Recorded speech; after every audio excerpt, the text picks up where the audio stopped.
Dans son état d'innocence, l'homme vivait dans une heureuse communion avec celui dans lequel sont cachés tous les trésors de la sagesse et de la science.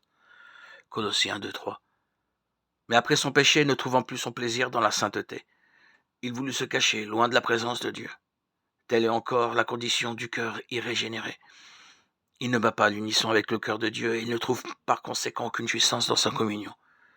Le pécheur ne connaîtrait pas le bonheur en la présence de Dieu. La société des êtres saints lui serait intolérable.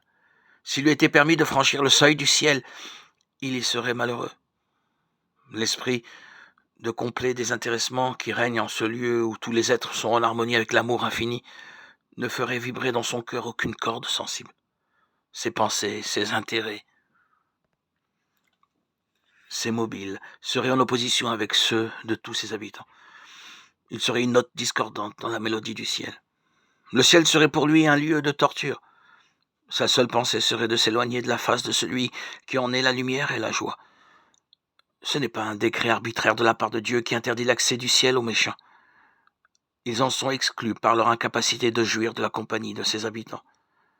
La gloire de Dieu serait pour eux un feu dévorant. Ils accueilleraient avec joie la destruction pour échapper à la présence de celui qui est mort pour les racheter.